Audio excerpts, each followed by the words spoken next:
Thank you. Thank you for being here. I have some good news for you. More people are going to make more money in the next few years than have been made in all of human history. In the year 1900, there were 5,000 millionaires in America. In the year 2000, there were 5 million millionaires. That's an increase of 1,000 times. Now, there was a leveling off in 2001, 2002. In the last 2 years, the number of millionaires has jumped 33%. It's jumped to 8.2 million millionaires in America, and virtually all of them are self-made, which means they started without a pot to you-know-what in or a window to throw it out of. And they've made it in one generation. When we look at the wealthiest people in America today, Warren Buffett, Michael Dell, of course, Bill Gates, Paul Allen, and the Walton family, all first-generation multi-billionaires. We have a $12 trillion economy today that is growing at the rate of $500 to $600 billion a year, and all that money is going through somebody's fingers, and your job is to make sure it goes through yours and some of it sticks. Is that a good goal for today? And my job is to show you how to do it. The good news is that all the answers have been found. Self-made millionaires have been studied exhaustively. They've been analyzed. They've been interviewed by the hundreds of thousands and millions. And what we know is exactly who they are and what they do and how they think and how they tick and the decisions they make and the things that they do and they don't do. And the wonderful thing is this: if you do what other successful people do, you eventually get the same result that they do. Now, some people say, well, I started off without any money and I don't have any money now. Well, join the crowd. Nobody's got any money.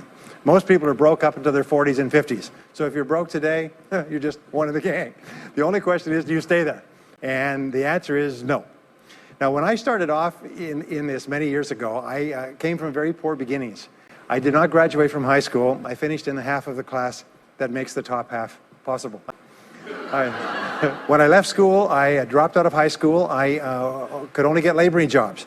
I was told, by the way, if you don't get a good education, you won't do well in life. Don't get good grades, you won't get a good job. Don't go to college, you won't do well, and so on. And I believed that for a long time until I found there's hundreds of thousands, millions of people who dropped out of high school who went on to become millionaires and billionaires as well.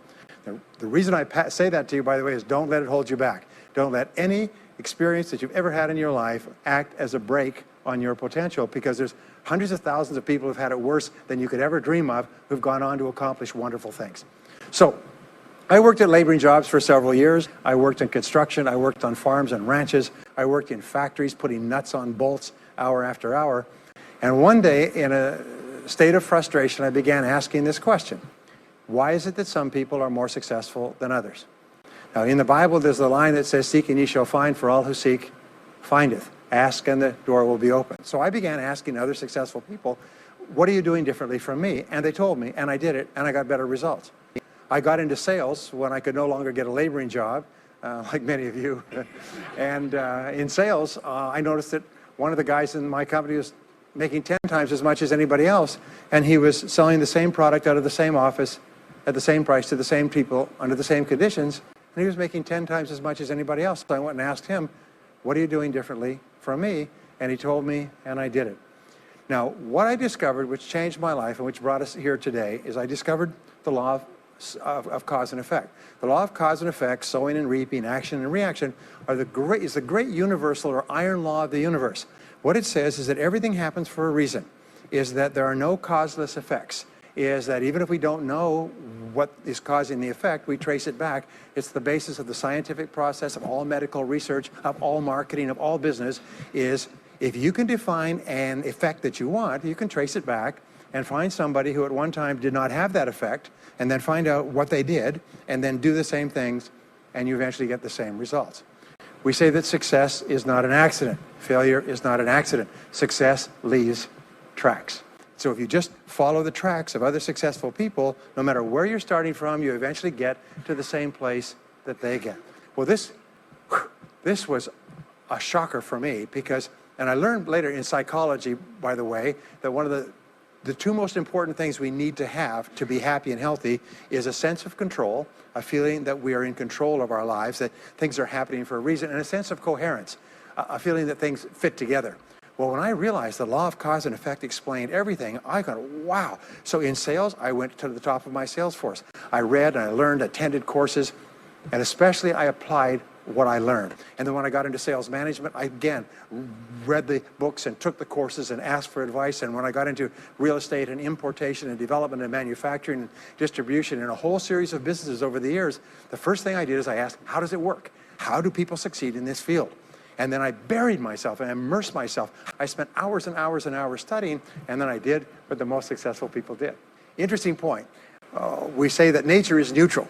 In other words, nature doesn't care who you are. It doesn't care if you're tall or short or male or female or black or white, educated or uneducated. Nature doesn't care. All that nature cares is that you do what successful people do. It's like making a recipe. Nature doesn't care if you follow a recipe. If you follow the recipe exactly, you get the dish. Nature doesn't care who's doing it. And that's the wonderful thing about our society. It's basically like justice. It's blind, is nature doesn't care. In fact, there are a lot of people who are not as smart and not as talented as you who are doing vastly better than you, not because they're better, but because they're just following proven success methods. There's nothing that will make you madder than to see somebody who's dumber than you, who's making more money than you, right? Have you had that experience? So what we do is we use proven success methods. We just find out what they are, and we do them over and over again. Quick point, nothing works the first time, okay? Please understand that. Nothing works the first time. What is the average number of times that a person tries with a new goal before they give up? Can you guess? Well, the average is less than 1, because most people give up before they try even once. They say, that's a great goal. I'd love to be financially independent, and then they give up. They don't even try. They say, but I couldn't because of this and because of that, and so on. And then they move away to a wonderful place called Someday I'll. You ever heard of Someday I'll? Someday I'll start saving money. Someday I'll get out of debt. Someday I'll lose weight. Someday I'll start a business. Someday I'll get serious about my finances. And most people live on Someday I'll. Your job and my job is to vote yourself off the island, right? And we start taking control of our lives. Well, about some years ago, I was called by a major businessman, and he asked me if I would do a talk for his 800 entrepreneurs that own separate franchises within his organization on how to become a self-made millionaire. And I said, sure. When you're a young speaker, you agree to speak on any subject. Sure, I'll speak on that subject. Now, I was just like most people. When I was young, I wanted to be a millionaire by the time I was 30. And when I hit 30, I put it off to 35. And as I got to 35, you put it off to 40, and then you kind of just don't look at it anymore. You forget about it and feel the deck is stacked against you. Well, I was about 38, 39 when he called me up and asked me. I said, sure, no problem. And I said, now, what do I know about self-made millionaires? And this is a shocker. I didn't know anything. Oh, I knew that they had more than $1 million, but that's a real basic piece of knowledge, So I started thinking, what do I know about it? So I began to study them, And that's when I found out that they've been studied so thoroughly, is we know everything there is to know about them. They are a source of incredible fascination, and there's 50 years of research. So I began to read the studies and find out where they came from and what they did and how they thought and where they started and the decisions they made and the kind of people they were. One of the things that I learned, by the way, is that becoming a self-made millionaire is not the important thing. What is really important is the person you have to become a self-made millionaire. You have to become a totally different human being. One of my friends says that in order to achieve something you've never achieved before, you have to become someone you've never been before. And it's a really important insight, is the qualities that you need to develop, qualities on the inside to become a self-made millionaire, are incredible qualities that make you a vastly better person. Not only better in terms of character, determination, discipline, decision-making, strength, and so on, but they make you a far better person. They round out your character in a far better way. So the real payoff of becoming wealthy is not because you can eat more, because how many more meals can you eat? How many more clothes can you wear? But it's the kind of person that you become, and then the kind of people that you associate, the kind of life that you have. And so the things that we're going to talk about now, and I know that you're some of the smartest people in our country, so I'm going to give you these ideas very quickly, like dealing cards. What I found in my research is that there's a series of qualities that self-made millionaires have. If you have these qualities, your success is virtually guaranteed. And if you don't have these qualities, the qualities are learnable. Point number one is that all business or sales skills are learnable. All financial skills are learnable. If you can drive a car, you can learn any skill. If you can drive a car, you can learn the skill. Now, number two is you're probably only one skill away from doubling your income right now. You're probably only one skill away from setting yourself on the road to becoming a self-made millionaire. That turns out to be the case for almost everyone. And if you don't know what that skill is, maybe over the course of the time we spend together, it'll jump out at you. But whatever it is, you've got to find it out and go to work on it, because it is learnable. It's a learnable skill. People say, well, I've never been very good with money. Well, get over it. The fact of the matter is, you can learn what you need to learn to achieve anything that you want to achieve. So, the success secrets of self-made millionaires. Give yourself a score of 1 to 10, and if you are weak on one of these, it can be enough to hold you back. If you're strong on all of these, then there's no limit to what you can accomplish. The first is to dream big dreams. Dream big dreams. Practice what is called back from the future thinking and project forward. Develop a vision of yourself as happy, healthy, wealthy, thin. Practice what top people practice, which is what is called idealization. You project forward several years and you imagine that your life is perfect in every way. Imagine that you have no limitations. Imagine that you have all the time and all the money and all the friends and all the contacts and all the education, all the experience, and that you could be or have or do anything you want in life. If you could, what would it be? If your life were perfect in 5 years, what would it look like? How much would you be earning? How much would you be worth? What kind of a family life would you have? What kind of health would you have? What kind of car would you be driving? What would your life be like if you could wave a magic wand and make it perfect in every way? Now, what we have found is this is the starting point of great riches, and it's the starting point of great success in life, is for you to have a dream or a vision of a wonderful future. Here's an exercise that we give people in our audiences, is take a sheet of paper and make up what is called a dream list. Now imagine this is kind of like a kid's Christmas list, and that it just allows you to just run wild and just write down everything that you could think of that you could possibly want. I had a friend who I taught this to, and he got so excited about it, bought a spiral notebook, and he began writing. And he'd go through the newspaper, and every single thing he saw in the newspaper that was nice, he wrote it down as a goal.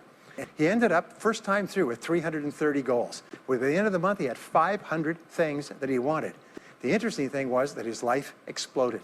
He activated the law of attraction, and he began to attract into his life people, circumstances, ideas, resources, insights that began to move him toward the accomplishment of the goals and began to move the goals toward him. Number 2 is to do what you love to do. Whenever you find people who are really successful in life, they're people who do what they love to do. They love their work. The great rule for success in life is to find something that you love to do and then find a way to make a living doing it. Now, when you find what you love to do, it'll be something that gives you energy, it motivates you, it enthuses you. It's probably something that you were meant to do from the time you were born. And when you ask self-made millionaires, what sort of work do you do? They'll often say, I've never worked a day in my life. I just do what I like to do. I had a graduate in my course once who came up to me and said, that's interesting. He said, when I was a little boy, I loved to study airplanes. He said, I got airplane books, and I had airplane models, and I had toy planes, and then I got into competitions with remote-controlled planes. He said, when I grew up and went to school, I studied aeronautical engineering. He said, today, I'm 35. He said, I own 3 companies. One builds small aircraft. Another one repairs and services small aircraft. Another one is in leasing and chartering small aircraft. He said, I've never worked a day in my life. He said, I've just played with planes since the time I was a kid. So one of the things that you can do is go back to the time when you were young, as a child between the ages of 7 and 14, before you discovered boys or girls, and what is it that you really love to do? And you'll often find that within that is something you're supposed to do as an adult.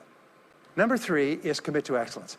Now, this is really, really important, and I had a hard time with this as a young man because I was never good at anything. I was never picked for any team, and if I was picked, I was the first person cut. I got lousy grades in every class. I got fired from multiple jobs. I even got fired from a job pumping gas once. Can you imagine that? Being fired for pumping gas because you're no good. They came out and said, you're no good at pumping gas. How can you be no good? Little old ladies can pump gas, and here I was no good at pumping gas. Anyway, so I got fired. I went from job to job, and then I discovered that all people who are successful are excellent at what they do. You know the old question they asked Willie Sutton, the bank robber, why do you rob banks? He said, well, that's where the money is. Well, being in the top 10% is where the money is. So what you have to do is you have to pay any price and make any sacrifice to get into the top 10% in your field. Now, here's the good news. If you're doing what you love to do, you will want to be in the top 10% in your field. If you don't want to be excellent at what you're doing, it means you're in the wrong field. It just means that you're marking time, you're treading water. And there's a lot of people who are in their field and they do their job and, they go home at night, they don't think about their work and so on. And this kind of an attitude means that you have no future. You have a very shaky present. That crackling sound you hear is the ice breaking under your feet, okay? And you have no future, because if you're not doing what you love to do and throwing your whole heart into it, you're just marking time. But everybody is designed so that there is something that you love to do that you can do well. And the fact that you love it means that you probably have the ability to excel at it. So make this decision to get into the top 10%. And let me tell you what changed my life. Here I was struggling in my late 20s, and I learned this. It was a breakthrough thought, is that everybody's in the top 10% started in the bottom 10%. Everybody who's doing well was once doing poorly. Everybody who is at the top of your field today was once not even in your field at all and didn't even know it existed. What that means is that if you're willing to pay the price and work hard and make the sacrifices, you can get into the top 10%. Now, how long does it take? It doesn't take a week or a month. Most people are really impatient. And to achieve mastery in your field takes 5 to 7 years. People say, 5 to 7 years? Geez, I'll be 5 to 7 years older before I start enjoying the big rewards. Well, how much older will you be in 5 to 7 years anyway? Now, here's an important point. Are you ready? The time is going to pass anyway. The time is going to pass. 5 to 7 years from now, 5 to 7 years will have passed. The only question is, are you going to be at the top of your field, or are you still going to be down there with the mediocre 80%? And the wonderful thing is this: is nobody's better than you, and nobody's smarter than you. If anybody else is at the top of their field, it means that you can be at the top of your field. Just go to them and find out how they got there, because they started at the bottom. Now, it may take longer for some people and less for others, but everybody who puts one foot in front of the other and keeps moving eventually gets there. And that's where all the rewards are. And not only that, that's where all the joy in life is. When you're really good at what you do, you feel wonderful about yourself. You're respected and esteemed by everybody around you. You can write your own ticket. You can open any door when you're good at what you do. Because you get up in the morning and you know you're good. And that is more important than the rewards that go with it. The next key is to develop your unique talents and abilities. Every single person is designed from infancy with special talents and abilities that, if you develop them to their height, can enable you to accomplish anything you want in life. Everyone is genetically structured to be able to do something superbly, to do something they enjoy, to do it well, and to get great satisfaction from it. Peter Drucker often asks the question, what are you good at? What are you good at today? What should you be good at? What could you be good at? What will you be good at? And so one of the questions that we ask is, looking back in your life, what has been most responsible for your success up to now? What has been most responsible in the past? What is it that you have done that has gotten you the best results? Because as we said before, success leaves tracks. And if you look back into your past, you'll often find indicators that guide you to your future. Do you remember that fellow that won $300 million in the lottery? He was a high school physics teacher. And they asked him what he's going to do with it. He said he's going to take a week off and then get back to work, because he doesn't want to give up his job teaching high school physics, because he loves his work so much. That is a person who's in the right place for him. Now, you can just drive to it in a nicer car. Anyway, now, the next key to becoming a self-made millionaire is to see yourself as self-employed. What we found is the top 3% of adults in our society see themselves as self-employed. They see themselves as in charge of their own lives. When I started off my career as a young man, I was 21 years old, working as a construction laborer, living in a one-bedroom apartment, broke, taking buses 2 hours every morning to get to work, and buses 2 hours to get back. I still remember that, and I still remember a light going off one evening. I was sitting there in my little apartment, in my little kitchen alcove, and I suddenly realized that I was responsible, that I was in charge of my own life, that no one was coming to the rescue. And it was one of the great turning points in my life. So what you find is that all exceptional people are highly responsible people. They look upon themselves as self-employed. Sometimes I'll ask an audience, I'll say, how many people here are self-employed? And some people will raise their hand and some won't. I'll say, now what's the true answer to this question? And the true answer is that everyone is self-employed. The biggest mistake you could ever make is to ever think you work for anyone else but yourself. Even if someone else signs your paycheck for you all your life, the most valuable people in any organization are the people who treat the company as though it belongs to them. They see everything that happens as affecting them personally. They're not the 9-to-5ers, the no-hopers that say, well, I go to work, when I'm not at work, I don't think about my work. These people, somebody has told them that's a clever way to think. It's the way losers think. Winners think about their company, and when they're not there, they think about how they can do it better. When something happens in their company, they take it personally because they see themselves as highly responsible. As a result, they're paid more, they're given more educational opportunities, they're promoted faster, and these are the people that eventually, like cream, rise to the top of every organization and every industry, the top 3%. The next key to becoming a self-made millionaire is to develop a clear sense of direction. Developing a clear sense of direction means that you need to become intensely goal-oriented. We find that all successful people are goal-oriented. There's an old saying, you can't hit a target that you can't see. You've got to know what you want in every area of your life. Some years ago, I worked with the Hunt Oil Company in Texas. The Hunt Oil Company was founded by H.L. Hunt, who became the wealthiest, self-made, multi-jillionaire billionaire in the world. At his peak, he owned 200 companies and had a royalty income of $3 million a day. Most phenomenal man, by the way. And he was interviewed by a friend of mine on television before he died in the early 70s. And he was asked, what are the secrets to success? He said, the keys to success have only been two through all my life, and I will tell you what they are. He said, number one, he said, decide exactly what it is you want and write it down and make a plan to achieve it. And number two is determine the price you're going to have to pay to get it and then resolve to pay that price. Now, where the law of sowing and reaping cause and effect, I learned an additional point to that. I learned that your current life today is the result of the price you've sown up to now. Is whatever you've put in, you get out. So whatever you're getting out today is a result of what you've put in. If you don't like what you're getting out, what you have to do is you have to put in something different. What I found is this, is that life is always just in the long run. So therefore, life says this, is there's a price you have to pay, and there's two qualities. First of all, you have to pay the price in full for your success of study, preparation, hard work, and so on. And second of all, you have to pay the price in advance. You don't get it afterwards. The way the world works is first you put in what you need to put in, and then you get out the rewards. So you have to ask yourself, what is the price that you have to pay to achieve the success that you desire? And you have to write it down and make a plan and work on it every day. Now let me give you a quick exercise, which is my only take-home or homework exercise for our time together. I want you to take a piece of paper like this and write down 10 goals that you'd like to accomplish in the next 12 months. Write the word goals and today's date at the top of the page. Write down 10 goals you'd like to accomplish, and then ask yourself this great question.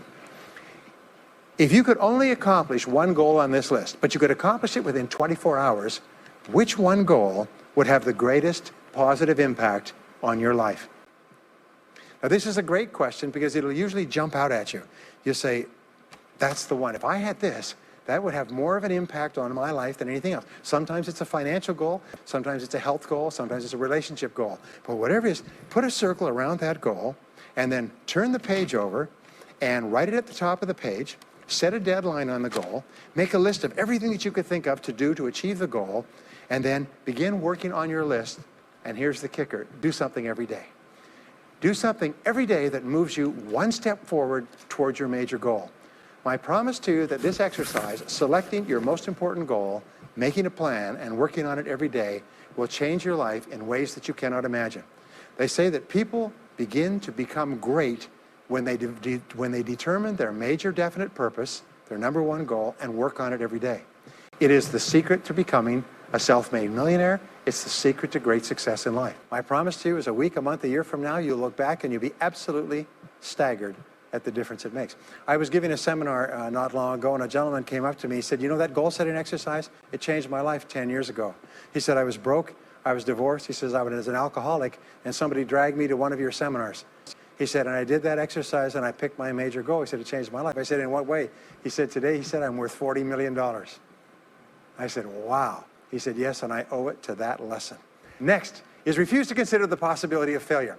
His most amazing darn thing is that the fear of failure is the greatest single obstacle to success in adult life. And it's not failure itself, because each one of you is a professional failure. Each one of you has failed over and over and over again. Isn't that true? All of us fail. All human beings fail over and over. 9 out of 10 things that we try don't work out the way we expected. We have failures in relationships and in jobs and in careers and investments and everything. It's not the failure that holds you back. The failure makes you smarter. We say that it is the fear of failure, not failure, that holds you back. And the way that you overcome failure is you never consider the possibility of failure. The rule is this, is there's no such thing as failure, there's only feedback. Is when you try something that doesn't work, you get feedback, not failure. And recognize that most things you try aren't going to work the first few times. So what you do is you say, oh, that's an interesting bit of feedback. And you pick yourself up and you move forward and you have more feedback and you move forward. To become a self-made millionaire, you're going to fail over and over again, year after year after year. But your brain has a cybernetic mechanism, which means that every time you try something, you get feedback, which makes you smarter. And when you try something else, you get feedback, which makes you smarter. And eventually, you reach the point where you're too smart and you stop making mistakes. You start to do more and more things right and fewer things wrong. But you can't get there unless you have experienced the failures. Henry Ford once said that failure is merely an opportunity to more intelligently begin again. Now, let me pass on one great rule to you, which has been discovered in interviewing self-made millionaires. Self-made millionaires look into every failure for something good. They say there's got to be something good in this that I can benefit from, and surprise, surprise, they always find it. Second is self-made millionaires always seek the valuable lesson in every setback or obstacle or temporary failure, and they always find the lesson. Now, what do failures do? Failures whine and cry and think about what they've lost and blame their problems on someone else. Successful people say, what can I learn from this that will make me smarter next time? And my promise to you, those who seek find, is that if you go looking for a valuable lesson in the biggest problem that you're facing today, you'll always find the lesson. Here's another possibility. Your biggest problem today could be the biggest gift that you have ever received, because it may contain within it the lesson that will make you successful. If you stop thinking about what happened and who's to blame, and you start looking for the gift within your problem, sometimes it can transform your life. The next key is to dedicate yourself to lifelong learning. Now, what takes you from rags to riches is personal development, personal and professional development. In the 21st century, as Peter Drucker says, knowledge and skill are the keys to the 21st century. And the only thing that will be relevant, the only skill that will be relevant in the 21st century is the ability to learn new skills, because virtually everything you know is becoming obsolete at a rapid rate. Stephen Covey says that your current knowledge base has a half-life of 2 years, which means that half of everything you know will be irrelevant within 2 years. And 2 years from now, half more. So if you're not continually learning and upgrading your knowledge and skills, you're not staying in the same place. As Pat Riley says, the basketball coach says, if you're not getting better, you're getting worse. If you're not constantly learning, you're actually falling behind. So here are the 3 keys to continuous learning. Number 1 is read in your field 30 to 60 minutes each day. In other words, turn off the television, turn off the radio, put aside the newspaper, and just read in your field. The very best places to read, by the way, are books. Read books, the best-selling books written by the most successful people in your field, because books contain a wealth of riches that can enable you to function at a far higher level, to get much better results than you could before. So read 30 to 60 minutes a day. I've had people tell me, countless people over the years, that reading an hour a day has doubled and tripled their income within a year. The second thing you do is take every course that you possibly can. The courses and seminars that are available to you in your field that are given by professionals are courses that have been developed over years and years and years. They have been tested and tested and tested. The person who is talking to you for several hours has spent thousands of hours learning their subject. They have dry tested this or done test runs with thousands of other people. When you take a course, you can learn enough information in 1 or 2 days, more than you could learn in 2 or 3 years or maybe even a lifetime, all distilled and put together. People say, I can't afford a course. You cannot afford not to buy books. You can't afford not to go to courses. Some years ago, I had a dentist, and he was a very successful dentist. He was recommended to me by a friend. And this dentist retired at the age of 53. And just before he retired, he sold his practice for about $2 million. Just before he retired, he told me why. He said about 8 years before, he had attended a dental congress in Hong Kong. This is from California. He'd flown all the way to Hong Kong to attend this international dental congress because there were specialists giving private lectures, sort of plenary sessions on the side. And he attended this session, and it was on a particular technique of cosmetic surgery that this dentist had developed that no one else knew, where you could basically straighten out a person's entire front jaw so they look beautiful at a very low cost, at a very high level of effectiveness. He came back and he began implementing this in his practice. People began flying from 500 to 1,000 miles away. Every dentist sent their families, members, and themselves to this dentist. He was able to charge whatever he wanted to charge. He said 8 years later, he retired as a self-made millionaire at the age of 53 to enjoy his money for the rest of his life from what he learned from one session at one convention at one course. Now, that is a true story, and maybe it's an exception, but you can never tell where the information is going to come from. The third way that you can upgrade your skills is listen to audio programs in your car. The average driver drives 500 to 1,000 hours a year, 25 to 50,000 miles. If you listen to audio programs in your car, according to the University of Southern California, you will get the equivalent of almost full-time university attendance just listening to learning material as you drive around. It can totally and profoundly change your life. Very, very important. Here's an interesting point. The more you commit yourself to becoming the best person you can be, the more you like yourself and respect yourself, the more energy you have, the bigger goals you set for yourself, the more you persist. When you invest in yourself and you read and learn and upgrade your skills, you're telling yourself, wow, I am a person with a great future, and it's up to me to maximize my potential. And your self-esteem goes up, your self-respect goes up, your sense of personal pride goes up, and you started to get promoted more and paid more in every part of your life. Well, the next is to develop a workaholic mentality.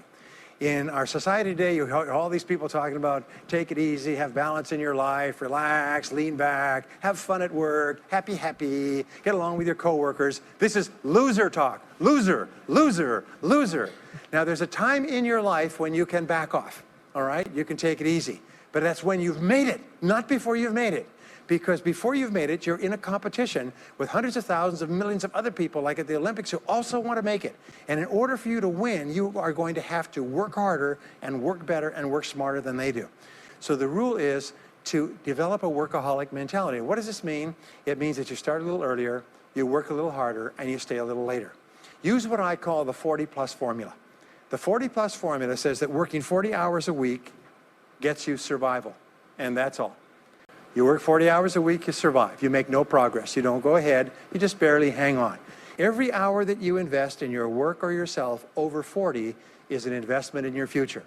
So you can tell what your future is going to be with unerring accuracy by looking at how many hours over 40 you put in. Now, how many hours does the average self-made millionaire in America work until he passes the $1 million mark? 59. Some of them work 70, 80, 90. The average is 59 hours. How much does the average top executive work? 59 hours. So that's rule number one, is the hours you put in over 40. If people say, well, my office is locked and I can't get in more than 40 hours a week, then good. Then spend the rest of the time investing in yourself, getting better at your work when you do it. Now, here's my second principle, and this principle changes your life. It is this, is work all the time you work. When you work, work, don't play.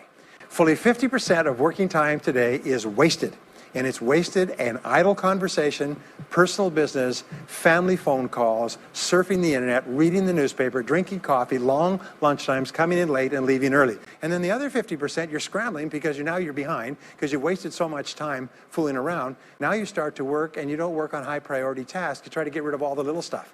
So what happens is the big tasks begin to build up like an avalanche overhang, and they cause enormous stress. And you go home at night and you're thinking about this job, I've got to get this project finished, but I can't discipline myself to stop talking to my coworkers. Every time one of them comes in, I like automatic, like a conditioned response, it's blah, blah time. Chatter, chatter, chatter, chatter, chatter, chatter, chatter, chatter. No, what you have to do is work all the time you work. If someone comes in and says, hey, you've got a minute to talk, you say, yes, but not now. Why don't we talk after work? Meanwhile, I've got to get back to work. I'll tell you what, why don't you go down the hall and ruin his career? But don't stand here and ruin mine. It's really important. There's a great story of a little girl goes to her mother and says, Mommy, why is it Daddy always brings his briefcase home and he works in the evenings and he works on the weekends and he doesn't spend any time with the family? And she says, well, honey, you have to understand, Daddy can't get all his work done at work, so he has to bring it home. And she said, why don't they put him in a slower class? Next key is to get around the right. For 25 years, looking into why it is that some people succeeded greatly in life. What he found was as much as 99% of your success in life is going to be determined by what he called your reference group. Your reference group are the people with whom you habitually associate. They're the people that you associate with at work, the people you associate with home, your church, your political party, your social circle. What he found in working with people is that changing a person's reference group totally transformed the way they think. Why? It's because we are like chameleons, and we absorb through the skin the attitudes, the opinions, the behaviors, the style of dress, the style of speech of the people with whom we associate most of the time. If you start to associate with winners most of the time, you find that they have a totally different worldview. They're positive, they're upbeat, they're focused, they're learning, they're growing, they're positive of what they're doing, and you start to become like that. We know that our relationships determine 85% of our happiness or unhappiness in life. In other words, if you have bad relationships, personal relationships, they will drag you down worse than a sea anchor. If you work for a bad boss, it'll destroy all your joy in work. If you have one negative coworker, they found that one negative person in an office can cast a blackness over the whole office because of his or her negativity. And so the most important thing you do is you choose your relationships with care and only associate with people that you like and respect and enjoy being around. Next is be prepared to climb from peak to peak. One of the keys to becoming a self-made millionaire is to realize that life is never one continuous train. It's always up and down. So it goes up. Like if you climb a mountain peak, you have to go down into the valley before you climb the next peak. So all of life is cycles and trends. All of life is cycles and trends. And there's up cycles and there's down cycles and there's up trends and there's down trends. The question is, what is the general direction of your trends? We say this, is that life is 2 steps forward and 1 step back. Successful people focus on the 2 steps forward, and then they protect themselves on the downside. They build up cash reserves. They put in stop-loss orders on their stock market. They very carefully watch what they're doing. So they try to maintain that 2 steps up, and then make sure that the 1 step back is not so far. And then they want to make sure that this curve is generally upward, so that each time there's a step back, they're still further ahead than they were before. The next one, which is to develop resilience and bounce back. Developing resilience and bouncing back is one of the key qualities of self-made millionaires, because as I said right at the beginning, most things won't work. This is a very interesting point, is that you're going to be knocked down over and over again. And what we know, as my friend Charlie Jones says, is you have to bounce, don't break. And when things go wrong, bounce. And so what I learned many years ago was this interesting technique of what is called mental rehearsal. And mental rehearsal says that you mentally prepare for the inevitable downturns before they occur. So you say, all right, in the course of life, things are going to go wrong. But when they do, I'm not going to become upset. I'm not going to get mad or angry or anything else. I'm just going to take it and learn from it and pick myself up and keep going. Sometimes I ask this question, does anybody here have any problems? Everybody says yes, everybody's got problems. Well, here's the rule, is all of life is a continuous series of problems. They never end. The problems just keep on coming, like the waves of the ocean. The only break in this unbroken series of problems will be the occasional crisis. So life will be problem, problem, problem, problem, problem, problem, crisis. Problem, problem, problem, problem, problem, crisis. It's like the waves of the ocean. 6 problems and a crisis. 6 problems and a crisis. Which means that everybody here is either in a crisis right now, has just gotten out of a crisis, or is just about to have a crisis. So what we have found is this: the hallmark of superior people, 30 years of research, is how you respond to a crisis. How you deal with problems and how you respond to a crisis. And what we have found is this, is superior people look for the solution to every problem. They don't allow themselves to become upset and angry. When something goes wrong, they say, okay, what's the solution? And they become intensely solution-oriented. When you have a very intense problem, that stimulates creativity to solve the problem. So what you do is you write and define the problem clearly. If you have a problem, you say, wait a minute, what is my problem? What is it that I'm worried about? And write it down. And the very act of defining a problem clearly often triggers the solution to the problem. One last technique that I want to give you with regard to your major definite purpose. And if you only do these 2 things as a result of our time together, they will transform your life. You've already identified the one goal that can have the greatest positive impact on your life. Now what you do is you take that goal and you write it at the top of a page in the form of a question. And you say, let us say your goal is to double your income. That could have a major impact on your life. You say, what are all the things that I could do to double my income in the next 12 months? Write it as a clear question. Even better, if you're earning $50,000 a year today, write, what could I do to earn $100,000 over the next 12 months? The more specific the question, the better. Then you devote yourself to writing 20 answers to this question. You must write a minimum of 20 answers. Work harder, work smarter, start earlier, stay later, change occupations, upgrade my skills, whatever it is, keep forcing yourself to write till you've written 20 answers. We call this mind storming. The first 3 to 5 answers will be easy. The next 3 to 5 answers will be difficult. The last 10 answers will be incredibly difficult. But I have given this exercise to people who've gone on to become millionaires so many times I've lost track, because they often find that the 20th answer changes their whole life.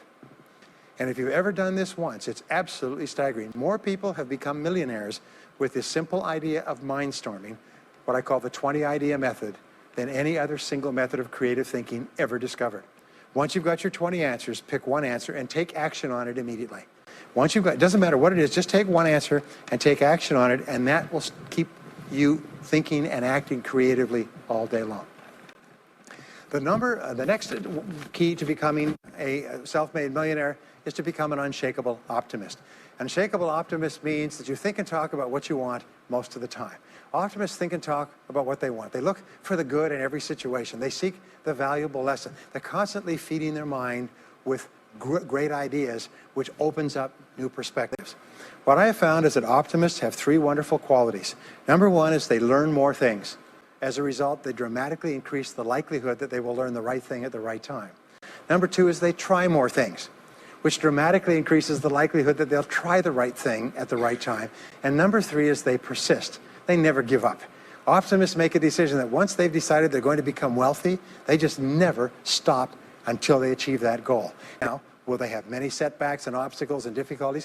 Do you know that almost everybody succeeds in a different direction from what they originally intended or from what they originally thought? But they just keep going. Now, almost like a football player running down the field, running, blocking, changing, moving back, forward, continually, but never loses sight of the goal. So optimists learn more things, try more things, and persist longer. I want to leave you with the last 2 qualities of self-made millionaires. Second to the last quality is that they develop the qualities of courage and persistence. I said before, the biggest single obstacle to success is the fear of failure. The antidote to the fear of failure is the habit of courage. And what we know is that you need 2 types of courage to succeed. The first type of courage is the courage to begin. It's the courage to launch with no guarantees of success. Someone once said that if all obstacles must first be removed, nothing will ever get done. So successful people are willing to think, plan, make decisions, and then take action with no guarantees. We say leap, and the net will appear. Take action with no guarantees, and then learn. The second part of courage is the courage to endure. It's the courage to persist. It's the courage to keep on keeping on. It's to make the decision in advance that you will never give up. No matter what happens, you will never give up. You will get knocked down over and over again, but you'll never give up. And the interesting thing is, if you make that decision in advance, you'll find yourself continually bouncing back. So courage means the courage to begin and the courage to endure. And the final quality of self-made millionaires, and Napoleon Hill called this the master key to riches. After studying 500 of the richest people in American history, he said it's the quality of self-discipline. It's the ability to make yourself do what you should do, when you should do it, whether you feel like it or not. The quality of self-discipline is the quality that will make you a big success. It's the ability to force yourself to do what you know you should do. And here is the wonderful discovery. Persistence is self-discipline in action. Every time you persist, you build your self-discipline. Every time you practice self-discipline, you build your ability to persist. And the 2 of them are tied into your self-esteem. So the more you persist, the more you like yourself. And the more you like yourself, the more discipline you have. And the more discipline you have in practice, the more you like yourself. As a result, the more you persist. And eventually you get onto an upward spiral where you become absolutely unstoppable. You reach the point where you know you can achieve the goal and nothing in the world can stop you. And every step that you take forward makes you stronger and stronger and stronger until finally people say, I know one thing about him, I know one thing about her. You cannot stop him or her. Once they decided they want something, they will not stop until they get it. And when you develop that quality, there will be nothing that is impossible to you. So let me just leave you with these last points. We're living at the very best time in all of human history. More people are going to make more money in the next few years than have ever been made in all of human history. More people are going to become millionaires and are becoming millionaires today at a faster rate than we've ever thought possible. And no one is better than you and no one is smarter than you. And if you do what other self-made millionaires do, then nothing in the world can stop you from eventually getting the same results as other self-made millionaires. And I hope you do. Thank you very much. We hope you've enjoyed this special presentation of Brian Tracy's Secrets of Self-Made Millionaires.